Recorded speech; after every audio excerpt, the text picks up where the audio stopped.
I'm excited to share that the Coffs Coast Safety Summit is coming this November. I'd like to introduce you to our speakers and partners ahead of time so that you can start connecting before the summit even begins. Why? Because building relationships is at the heart of everything we do. At most events, you only get to know the speakers if you happen to sit with them or meet them afterwards. So I'm changing that, helping you to meet them now so that you arrive ready to learn, share, and collaborate. And if you haven't got your ticket yet, don't wait. Secure your spot today and be part of the conversations that will shape safer workplaces across our region. Now, today I'm excited to introduce you to Summit Partner and speaker Dr. Caroline Howe, who's the founder and CEO of Create Today, How Safe, My Social Support Network, and the co-director of the Psychosocial Safety and Leadership Institute. Caroline, thank you so much for joining us again. Thank you for having me. It's so much fun to do these summits because we get to meet the most incredible people. You know what I love about the summit the most? And I'm sure that I've said this before, is that when people they show up because they genuinely want to learn, they want to share, and they want to be part of a community. And that is what keeps me coming back year after year because Yes. it's just, you get more out of it in that day Mm, that you continue to reflect on. That's the yeah. other really great thing. Yeah. I've been in this industry, well, I've been in insurance, psychosocial safety, organizational well-being for 30 years. That's such a big number, isn't it? I used No, to love being able to say 15. Anyway, let's go. That's 30 years. it's a great Uh, number. And but I'm also a researcher, and I've got this doctorate that has focused on psychosocial risk and recovery. Now, I did that degree, I think it would be maybe nearly 15 years ago when I got the doctorate. And it's now that people are starting to actually talk about it and Mm. wanting to know what's in it. Like, what does that mean for them? How do I keep my people safe? So these summits that you create are just incredible. But let me ask you, Nicole, let me ask you a little bit about you, because very rarely do the people of the summit get to know you. Yes. Well, thank you. I love that. And I love working with you. And honestly, you have been involved since day one. Whenever I say, hey, what do you think about this? You're like, I'm in. And we help and work together to make it even better. So I am so grateful for you to be a partner and a part of it. And not only are you part of the furniture, you're kind of part of the structure as well. And just to your point The on, good solid legs, Nicole. to your point on the people who attend, like they say, wow, I feel like I found my people. And Yeah. you and I have said it too. We feel exactly the same way because we love what we do and we love the ability to be able to take the weight off people to know what to do in something that is really complex and we don't know where to start. And it's in the work health and safety legislation, but HR normally deal with the people stuff. So where do we go and how do we do it? And how I got here today, or some of my background is I've got 20 years experience in comms and engagement. I kind of just leave it at 20 and 15 in work health and safety and workers comp. I'm pretty sure it's a And little, not added together, people. no, it's part of that. But I've worked for both safety regulators in New South Wales, the Workers' Comp Insurer and the Independent Review Office. And I experienced all of the psychosocial hazards that are in the code of practice. And I did everything by the book, and it just didn't help.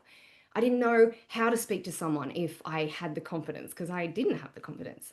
Um, I did everything that I thought needed to happen. I did everything by the process, by the book, by the policy, but I didn't know how to prevent it. I didn't know how to speak up. I didn't know how to make it better. And I know that most people want to come to work every day and love what they do and who they do it with, but we get stuck when it comes to the tough stuff like conflict and bullying and aggression, and we just don't have the tools to manage them. So, Oh, and it's so interesting you say that, because my um, passion about this area, having been involved in the government side for a long time, and also predating when these regulations came out, my question to everybody always was, how do you know?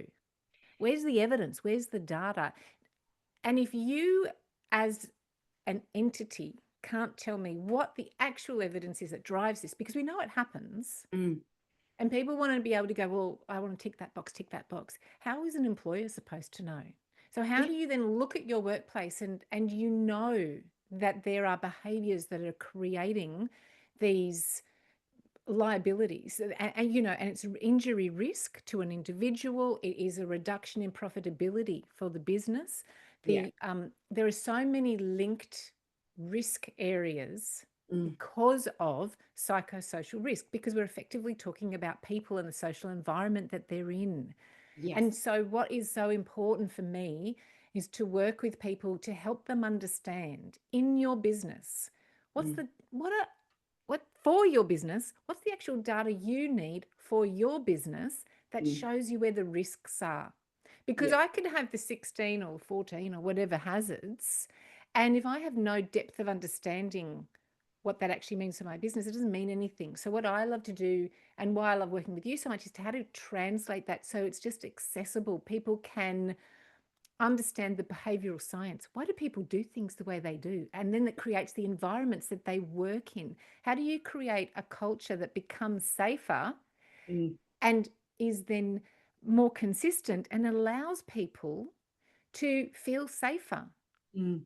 Because the impact is from a social construct. So, Yeah. you know, that's the stuff that I really love to work with. And you know, the last summit was just incredible because we were talking about aggression and we were Yes. talking about incivility. And then as we went around the room to talk about what that meant for people, Mm. just understanding two things happened. One, you could understand the incredible variance of how that is coming at people. And Yeah. second, people got up and started to speak to each other. They go, I've, I've got a solution for your problem. And I think that that's what's just such gold about these summits each and every time. Yeah, and we're diving into solutions, and we're going to be doing a workshop together. So we're co-hosting some of the well, one of the biggest challenges is leadership. We get promoted based on our technical skills because we're great at what we do, but the next day we come in with the business card, the title, manager, supervisor, team leader, and they're magically expected to know what to do. And this is where a lot of the challenges are coming in. Whereas, how do you build psychosocial safety? How do you build a psychologically safe team? How do you have tough conversations? How do you prevent conflict? How do you build trust with your team and with others? So And in addition to that, mm. having just, you know, for the last 12 months, run my own business, a busy business. Mm.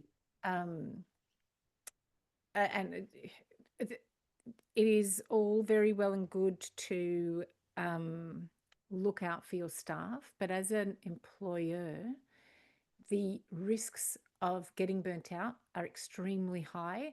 Yeah. And even though having worked in when you get overwhelmed and stressed, it's really hard to know, how do I talk to someone about underperformance? Yeah. And they don't take that as being bullied and harassed. There are legislative changes. Hmm. And that's also something that we will really need to help unpack for people what that means, because it's probably been it is the biggest legislative or workers' comp change that I have seen in my career, because it's the first time that we're actually truly bringing in the definitions for psychological injury at a very different level and completely changing the game. And I would want employers to be ahead of that as Yes. opposed to be caught in the crossfire of it. Yeah.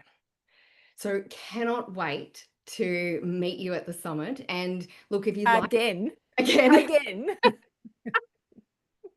And if you'd like to be connected and be part of our community beforehand, visit psychosocialsafety.institute to find out more and to join us. But we honestly, we cannot wait to meet you. We're here to help and looking forward to diving into the tough stuff with you. Always.